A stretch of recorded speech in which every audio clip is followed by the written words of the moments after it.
Actually 3টা topic ঘাটতে গিয়ে আমার রিলিজিয়নের দিকে আসা।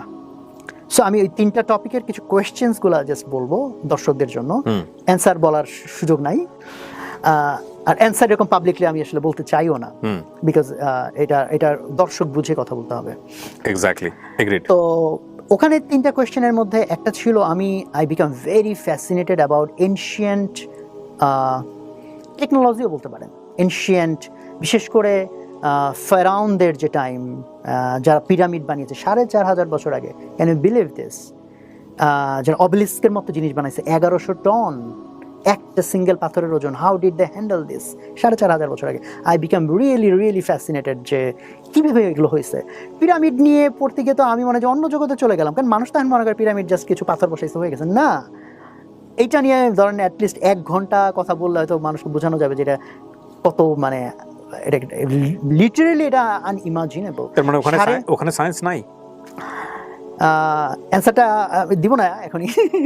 4500 বছর আগে মানে কি, আল্লাহ রাসূলের জন্ম এখন থেকে কত 1500 বছর, তারও 1500 বছর আগে, তারও 1500 বছর আগে। সেই সময় যখন রিটেন হিস্ট্রি বলতেছে চাকাই আবিষ্কার হয় নাই, তখন তারা পিরামিডের ভিতরে 70 টন ওজনের একটা গ্রানাইটের পাথর প্রায় 22 তলা হাইটে উঠাইছে। 70 টন মানে একটু বুঝতে হবে, একটা ট্রাক নিতে পারে কয় টন? 5 টন। 14টা ট্রাক লাগবে একটা পাথর নেওয়ার জন্য। সেরকম পাথর 22 তলা হাইটে আপনি উঠাইছেন। উঠানোর পর ওই যে পিরামিডের যেটা ইনার চেম্বার, কিংস চেম্বার, সেই কিংস চেম্বারটা হচ্ছে প্রায় 22 তলা হাইটে। সেখানে একটা গ্রানাইটের পাথর 70 টন ওজন, ওগুলোকে যে সেট করা হয়েছে perfectly vertical and perfectly horizontal, মানে যে লেভেলের প্রিসিশনের জন্য এখন লেজার টেকনোলজি লাগে, মানে এই উঠানো এবং পারফেক্টলি এটাকে সেট করা। এবং সেটার ভিতরে এত বেশি ম্যাথমেটিক্স, পাইয়ের ভ্যালু, গোল্ডেন রেশিও, মানে আপনি কয়টাকে বলবেন যে এটা হ্যাঁ হয়ে গেছে। তো বলে ফিচার বলার কোনো শেষ নাই। যদি আপনি এনশিয়েন্ট, বিশেষ করে ইজিপশিয়ানদের যা স্থাপনা অ্যান্ড এভরিথিং আপনি দেখেন, আই বিকাম রিয়েলি ফ্যাসিনেটেড এই টপিকটাতে। কেন এই টপিকটাতে গেলাম? ওই যে ডকুমেন্টের কিছু পিটস অ্যান্ড বিসেস ঘাটতে গিয়ে বিভিন্ন রকম টপিক আমাকে বিভিন্ন দিকে নিয়ে গেল। এইটা একটা টপিক আমি ঘাটাঘাটি শুরু করলাম এবং আমি বুঝতে পারলাম যে না, আমরা মেইন স্ট্রিম যেভাবে হিস্ট্রিকে বিলিভ করি যে মানুষ একসময় অ্যাবসলিউটলি কিছুই জানতো না, অ্যান্ড দেন এখন আমরা সভ্যতার চূড়ায় আছি, আমি বলি যে না, it's a very big wrong understanding. I could be wrong, but আমার আন্ডারস্ট্যান্ডিং, আমি বলি সভ্যতা একবার পিকে উঠেছে। সো ফেরাউনদের যে সময়, তখন according to my understanding and findings, তাদের কাছে ইভেন এমন সব টেকনোলজি ছিল যেটা এখনও আমরা অ্যাচিভ করি নাই। আমি ইজিপ্টে যখন ইজিপ্টে দেন্দুরা একটা টেম্পল আছে, দেন্দুরা মন্দির, আমি ইজিপ্টে ভিজিট করি, দেন আমার তো অনেক দিনের ইয়ে ছিল, এগুলো দেখবো নিজে। দেন্দুরা টেম্পলে আপনি দেখবেন যে সাবমেরিনের ছবি আছে, হেলিকপ্টারের ছবি আছে, আনবিলিভেবল।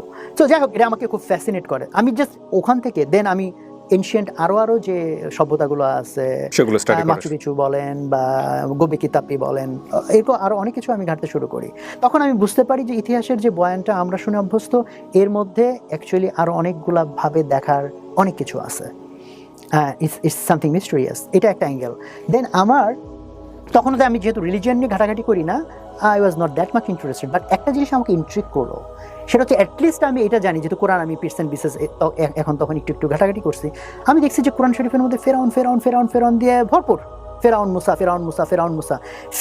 মুসা এইটা এত বেশিবার আসছে, বাকি সমস্ত প্রফেটদের সমস্ত স্টোরি যোগ করলেও ফেরাউন মুসার সমান হবে না। আমার কাছে তখন একটা জিনিস খুব পিকুলিয়ার মনে হলো যে কোরআনের দৃষ্টিতে সবচেয়ে বড় ভিলেন তো শয়তান, ঠিক আছে। যদি কোরআনের বর্ণনা ভঙ্গি থেকে যান, তাহলে সেকেন্ড বিগেস্ট ভিলেনকে ফেরাউন। বাট আমার কাছে মনে হলো যে ফেরাউন এমন কি করছে যে এত বড় ভিলেন? এখন আপনি বলবেন ফেরাউনের দোষ কি? ফেরাউনের একটা দোষে আল্লাহকে মানে নাই, আল্লাহকে তো আরো কোটি কোটি মানুষ মানে না, সে নিজেকে খোদা দাবি করছে। আপনি দেখেন আমাকে, আগেকার রাজা বাচ্চা কে আছে নিজেকে খোদা দাবি করে নাই? নমরুদ নিজের খোদা দাবি করে নাই, বাদ বাকি কিংস অলমোস্ট এভরিওয়ান, সবাই তাদের পায়ে পূজা দিতে হইতো, সেজদা করতো, কেন? সবাই নিজেকে খোদা দাবি করছে। নাম্বার 3, সে অনেক ক্রুয়েলটি করছে, অনেক বাচ্চাকে মেরে ফেলছে। ক্রুয়েলটির দিক থেকে তো ফেরাউন টপ মোস্টে নাই, তার চেয়ে আরো ক্রুয়েল আগেও ছিল, আরো পরেও ছিল, এখনো আছে। হোয়াট স্পেশাল অ্যাবাউট ফেরাউন? দেন আমি ভাবলাম, যদি ফেরাউনকে স্টোরি হিসেবে আমাদের কাছে লার্নিং এর জন্য আল্লাহ তাআলা দিয়ে থাকেন, তাহলে তো নমরুদের স্টোরি বরং আরো ভিভিডলি পিকচার করলে ভালো হতো। বিকজ নমরুদের এনকাউন্টার হয়েছে ইব্রাহিম আলাইহিস সালামের সাথে, যিনি আমাদের জাতির পিতা বা এই যে ইব্রাহিমিক রিলিজিয়নের, ওনার থেকে শুরু। তাহলে ওনার সাথে এনকাউন্টার যেহেতু নমরুদ হয়েছে, আর নমরুদেরও সেম প্রবলেম। নমরুদ ইভেন ইব্রাহিম আলাইহিস সালামকে আগুনে পোড়ানোর জন্য বিশাল কর্মকাণ্ড করছে, তাহলে নমরুদের স্টোরি তো সেই তুলনায় অলমোস্ট মেনশনই হয় নাই। হয় নমরুদের স্টোরি যদি এই পরিমাণ হইতো তাহলে ঠিক আছে, আন্ডারস্ট্যান্ডেবল, যেহেতু ফার্স্ট, অথবা যদি হয়তো লেটেস্টটা সবচেয়ে বেশি হইতো, যেমন ধরেন ঈসা আলাইহিস সালাম আল্লাহ রাসূলের আগে লেটেস্ট, ওইটাও এত বড় না, মাঝখান থেকে মুসা, এইটা কেন এত বড়? আর ওদিক থেকে আমার আবার ওই লাইনের স্টাডি চলতেছে যে what level of technology they use, technology শব্দটা হয়তো মানে প্রপার হবে কিনা I am not sure, but মানে how did they do it? So is there any connection between it, this two things? ফেরাউন আল্লাহ এত বেশিবার এখানে মেনশন করলেন, এটা কি জাস্ট এমনি নাকি এখানে আমাদের আরও কিছু বোঝার আছে? এটা আমাকে অনেক ইন্ট্রিক করলো, দেন আমি এটার ভিতরে ঢুকতে চাইলাম। সো এটা একটা জার্নি, সেই জার্নির মধ্যে কী কী পাইলাম সেটা তো বলতে গেলে আমার অনেকগুলো এপিসোড বলতে হবে, জাস্ট আমি ইন্ট্রিক করার জন্য। সেকেন্ড যে টপিকটা আমাকে খুব ইন্ট্রিক করলো সেটা হচ্ছে গ্লোবাল পলিটিক্সের কিছু ইস্যু, বিশেষ করে হচ্ছে সেকেন্ড ওয়ার্ল্ড ওয়ারের পর ইংরেজরা, মানে আমি এই জিনিসটা যাদেরকে বলি তাদেরকে প্রথমে আমি এই প্রশ্নটা বলি যে দেখেন, একটা গ্রামে যদি একটা মাতবর অনেক দিন ধরে মাতবরি করে, দেন একটা নতুন মাতবর যদি গজায়, তা তাদের মধ্যে কি হবে? মানে সম্পর্কটা কেমন হবে? বন্ধু হবে? শত্রুতাপূর্ণ হবে, ভয়ঙ্কর রকম শত্রু হবে, একজন একজনকে পারলে মেরে ফেলবে। সো সারা পৃথিবীতে মাতবরি করছে ইংল্যান্ড, ব্রিটিশরা, সারা পৃথিবী বলতে গেলে। দেন ইউএসএ নতুন মাতবর হিসেবে গজাইছে। এই দুটো দেশ বন্ধু কিভাবে? Why they are friends? And এমন তো হয় নাই যে এদের মধ্যে যুদ্ধ হয়ে ইংল্যান্ড হেরে গেছে, আমেরিকা জিতে গেছে, অ্যান্ড দেন আমেরিকা নতুন মাতবর। না, বরং সেকেন্ড ওয়ার্ল্ড ওয়ারে তারা ছিল এলাই। সেকেন্ড ওয়ার্ল্ড ওয়ারের পর যখন এই উপমহাদেশের কথা চিন্তা করি, উপমহাদেশের মধ্যে ব্রিটিশরা 200 বছর শাসন করছে। আমরা তাদের বিরুদ্ধে বিগেস্ট হয়তো তৈরি করতে পারছি সিপাহী বিপ্লব, সেটা তো 1857। তারপরে প্রায় আরো 100 বছর তারা দাপটের সাথে সবকিছু দখল নিয়ে সুন্দরভাবে চলছে। যখন সেকেন্ড ওয়ার্ল্ড ওয়ার শুরু হইলো, শুরুতে যখন জাপান জার্মান হেভি মানে করলো, যুদ্ধে প্রোগ্রেস করলো, তখন এই উপমহাদেশের মানুষ 200 বছরের মধ্যে প্রথমবার স্বপ্ন দেখলো এইবার হয়তো ব্রিটিশরা হারবে। বাট সেই যুদ্ধে ব্রিটিশ হারে নাই, ব্রিটিশরা জিতছে। তাহলে এখন চিন্তা করেন, ব্রিটিশরা যখন জিতলো তখন এই উপমহাদেশের মানুষ নেক্সট 300 বছরে চিন্তা করার সাহস পাওয়ার কথা যে ব্রিটিশদের সরাবে। আর ব্রিটিশরা এই প্রত্যেকটা কলোনি থেকে বিলিয়ন না ট্রিলিয়ন্স অফ ডলার কামাইছে, নীল চাষ বলেন, এটা বলেন, সেটা বলেন, এবং সবকিছু তাদের সেট করে ফেলছে। যুদ্ধে প্রত্যেকটা দলের ক্ষয়ক্ষতি হয়েছে। ওই সময় তো ইংল্যান্ডের আরো বেশি জেকে ধরার কথা কলোনিগুলোকে, সো দ্যাট এখান থেকে যুদ্ধের যা ক্ষয়ক্ষতি পোষাইতে পারে। হোয়ার সেকেন্ড ওয়ার্ল্ডের পর সে জাস্ট ছেড়ে দিল। এমন তো না আমরা তারাইছি, আমরা যুদ্ধ করে তারাইছি, এটা তো না। সেকেন্ড ওয়ার্ল্ড ওয়ারে তারা জিতছে, যখন আমাদের এইটা চিন্তা করাই মুশকিল যে আমরা তাদেরকে হারাইতে পারবো, সেখানে তারা দে জাস্ট লেফট। এবং আমি যখন এই কোয়েশ্চেন অনেককে করছি, হ্যাঁ ভাই আসলে তো গেল কেন? আমি তাহলে মেইন স্ট্রিম হিস্ট্রিতে এটা অ্যান্সার নাই কেন? This is such an obvious question. And then নতুন মাতবর গজাইলে আমেরিকা, তাদের মধ্যে কিন্তু মারামারি হইলো না, সে জাস্ট রাজত্ব ছেড়ে দিল, অ্যান্ড তারা দে বিকাম ফ্রেন্ড, যেটা হওয়ার কথা না, নতুন মাতবর পুরনো মাতবর। তারপরেও যদি এই মাতবরিতে ইংল্যান্ড বড় ভাই হইতো, আমেরিকা ছোট ভাই হইতো, মানা যেত। বাট আমেরিকা বড় ভাই, ইংল্যান্ড ছোট ভাই, তার লেজ ধরে ঘুরে। ইংল্যান্ডের মতো একটা উন্নাসিক জাতি, তারা আরেকটা জাতির লেজ ধরে পিছিয়ে পিছিয়ে ঘুরবে? How come? এটা কিভাবে সম্ভব? তো এটা আমাকে খুব ইন্ট্রিক করলো। দেন আমি এটার ডেপথে যাওয়ার চেষ্টা করলাম, কেন, কিভাবে, first world war, second world war, কী ঘটনা ঘটলো, বলশেভিক রেভলিউশন, এদিকে ইত্যাদি ইত্যাদি সব কিছু মিলে ওটা আরেক জগতে আমাকে টেনে নিয়ে চলে গেল। এটা সেকেন্ড টপিক। থার্ড টপিক হচ্ছে মানি, টাকা কিভাবে তৈরি হয়। তো এটা আমাকে খুব ইন্ট্রিক করছে অন্য আরেকটা কারণে। এটা আই বিকাম ভেরি ইন্টারেস্টেড যে হাউ মানি ইজ ক্রিয়েটেড। এবং মানি রিলেটেড আলোচনাটা একটু জটিল, তো এই জন্য জটিলতাতে না যে সিম্পল একটা কোয়েশ্চেন, এটা হচ্ছে ধরেন হচ্ছে আমাদের এই যে ইনফ্লেশন হয়, মুদ্রাস্ফীতি, সো এটা তো প্রত্যেকটা কান্ট্রিতেই হচ্ছে এভরি ইয়ার কিছু 6% 7%। মুদ্রাস্ফীতি হওয়ার ফলে কি হয় যে আমার যদি গত বছর 1 লাখ টাকা থেকে থাকে, সেই টাকার দাম হয়ে গেছে এখন ধরেন 94,000 টাকা, মানে কি আমি 6,000 টাকা হারাই ফেলছি। কে হারাইছে? তো জনগণদের কেউ কেউ হারাইছে, কেউ কেউ হারায় নাই, তা তো না। মুদ্রাস্ফীতি কি সবার উপর অ্যাপ্লিকেবল। আর যতজনের সম্পত্তি ছিল সবার সম্পত্তি 6% ডিভ্যালুয়েটেড হয়ে গেছে, মানে 6% জিনিস সে হারাই ফেলছে। প্রশ্ন হচ্ছে গেইন করলো কে? কারণ আপনি যদি বলেন ভাই কেউ গেইন করে নাই, এটা তো হইতে পারে না, বিকজ আপনি বিক্রি করছেন বাট কেউ কিনে নাই। Is it possible? আপনি বিক্রি করছেন বাট কেউ কিনে নাই। বিক্রি যদি করে থাকেন আপনি, ডেফিনেটলি কেউ কাউকে কিনতে হয়েছে। যেহেতু সম্পদ ইভ্যাপোরেটেড হয়ে আসমানে চলে যাবে না, কাজে কেউ যদি সম্পদ লুজ করে, someone has to gain.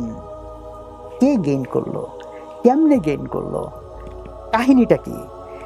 Then monetary system পড়তে গিয়ে আমি আবার রিলিজিয়নের দিকে চলে গেলাম। যখন আমরা রিবা, সুদ নিয়ে আমরা ইন জেনারেল পড়ি, আল্লাহ তাআলা কোরআনের মধ্যে মানে লাস্ট আয়াত হিসেবে নাজিল করছেন, কিন্তু কিছু মত পার্থক্য আছে, বাট মেজরিটির মন্তব্য হচ্ছে লাস্ট আয়াত নাজিল করছেন সূরা বাকারার শেষের দিকের আয়াত, যে রিবা মানে সুদের মধ্যে যদি তুমি থাকো তাহলে আল্লাহ আর রাসূলের সাথে যুদ্ধ ঘোষণার শামিল। বাট সেকেন্ড লাস্ট আয়াত যেটা মানে লাস্ট আয়াতের আগের আয়াত যেটা নাজিল হয়েছে সেটা হচ্ছে সূরা মাইদার 3 নম্বর আয়াতের মাঝখানের পার্টটা, ওই যে আজকে তোমাদের জন্য তোমাদের দিনকে পরিপূর্ণ করে দিলাম। কেউ জানে না, যদি এমসিকিউ নেওয়া হয় যে কোনটাকে লাস্ট আয়াত মনে হয়, 100 জনে 100 জন টিক মারবে যে তোমাদের জন্য দিনকে পরিপূর্ণ করে। ইট লুকস লাইক যে এটাই concluding.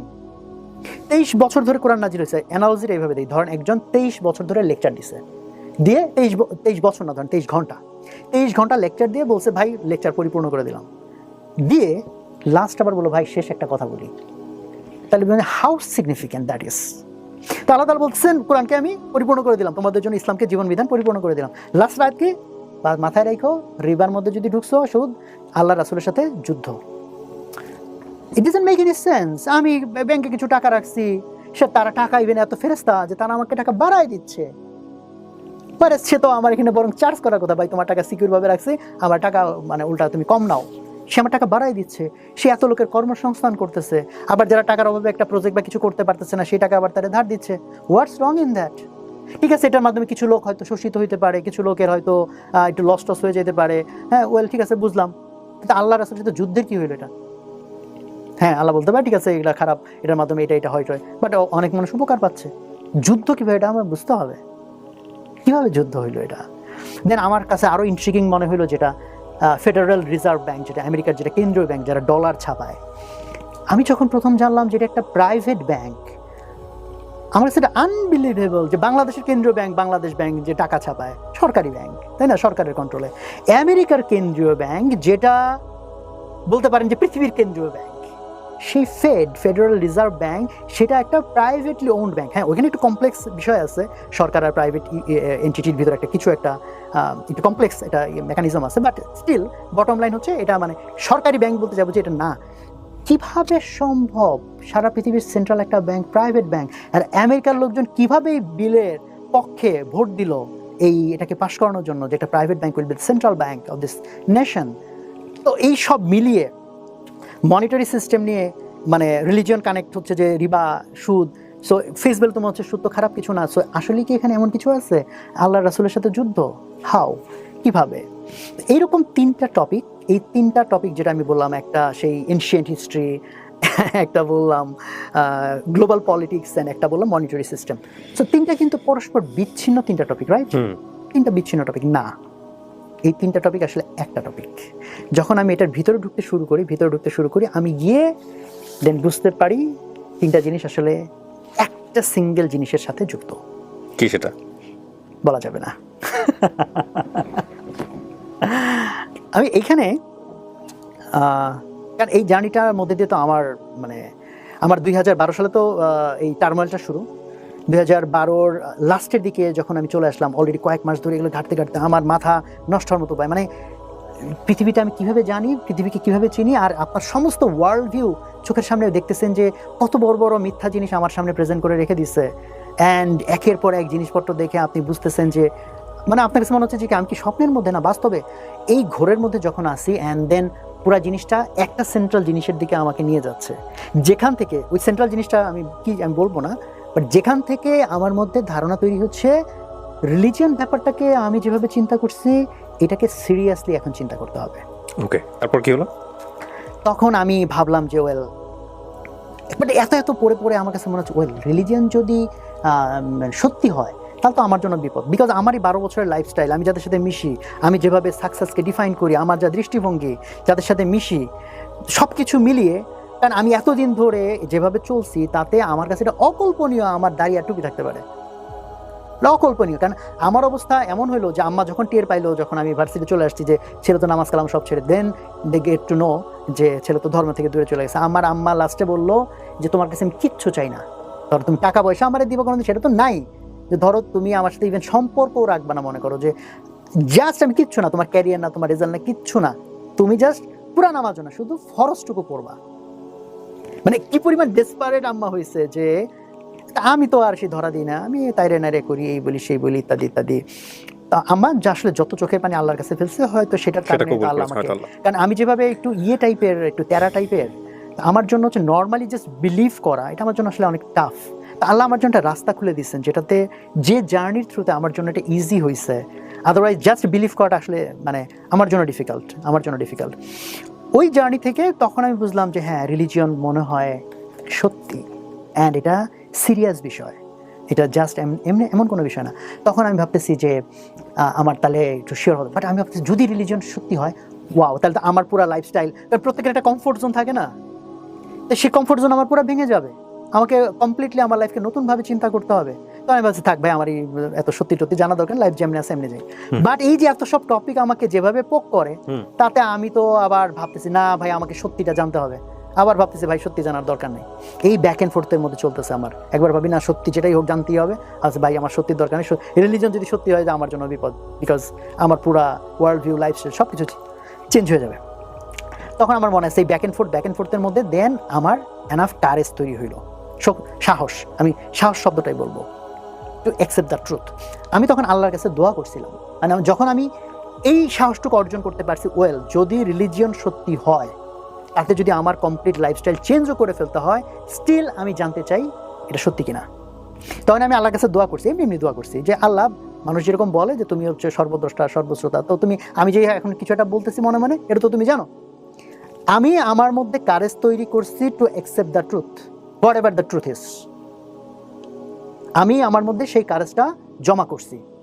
Now you show me the path, because আমি এখন সারেন্ডার করছি যে যেটা সত্যি তুমি আমাকে গাইড করো, আমি সেই রাস্তায় চলবো, সেটা চলার জন্য আমি কারেজ জমা করছি। এখন তুমি যদি আমার রাস্তা না দেখাও তাহলে আমার কোনো রেসপন্সিবিলিটি নাই, it's up to you. I surrender myself. হ্যাঁ, এরপরে আসলে মিরাকল হ্যাপেন্ড। এরপরে আসলে এমনভাবে ওই যে 3টা টপিক বলতেছিলাম, ওই 3টা টপিক নিয়ে তো তখন আমি একটা জায়গায় আসলে তখন পৌঁছাই নাই, মানে এই দোয়ার পরে আসলে আল্লাহ তাআলা আমাকে এক জায়গায় পৌঁছাই দিছে। এমনভাবে লাইফে এমন সব ঘটনা ঘটতে শুরু করলো, এমনভাবে বিভিন্ন অ্যাঙ্গেল থেকে আমার কাছে নলেজ আসতে শুরু করলো, এটা এক্সপ্লেইনেবল না, এটা আই ক্যানট এক্সপ্লেইন ইট। হ্যাঁ, কেউ বলবে হয়তো যে ভাই আপনি কোনো একটা কিছু জানতে চাইলে ফোকাস করলে তখন রিলেটেড জিনিস আপনি খুঁজে টুজে পাবেন। আমি ওই থিওরি জানি, ওগুলার আমার এক্সপেরিমেন্টও আছে, বাট জানি আমি সে সাথে এটাও বলতেছি যে না, this is not like that, it's a complete. আমার লাইফে এটা একবারই হয়েছে, পরের বার আরেকবার ওইটার ছোট্ট একটা ভার্সন ঘটছে, বাট আল্লাহ যখন গাইডেন্স দেয় সেটা জিনিসটা কেমন হইতে পারে, ইট ওয়াজ কমপ্লিটলি ডিফারেন্ট একটা বিষয়। যারা বিলিভার না তারা এইসব বিষয়কে, আপনার এই বলাটাকে, আপনার এই এক্সপ্রেশনকে অনেক রসাত্মক জায়গা থেকে দেখবে, এটা আপনি জানেন। হ্যাঁ, আমি কখনো publicly this is for the first time আমি এইটুকু বললাম, এটা আমি, এবং এই জন্য আমি এটা পাবলিক, এই কোয়েশ্চেনটা মোস্ট কমন কোয়েশ্চেন আমার কাছে যে ভাই আপনি কেমন রিলিজিয়াস হইলেন, আমি এড়ায় যাই, বাট এই ফর দ্য ফার্স্ট টাইম আমি কিছুটুকু জাস্ট কোয়েশ্চেন্সগুলো বলছি, দেন ওই কোয়েশ্চেনের অ্যান্সারগুলো ওটা। এবং আপনার এই ভিডিওটা নিয়ে আমি যতদূর জানি যে আমি যখন প্রচার করব এই ভিডিওটা নিয়ে হয়তো ওই ভিডিওর পার্টিকুলার কোনো অংশ কেটে নিয়ে অনেকেই হয়তো অ্যান্সার দেওয়ার তৈরি করবেন।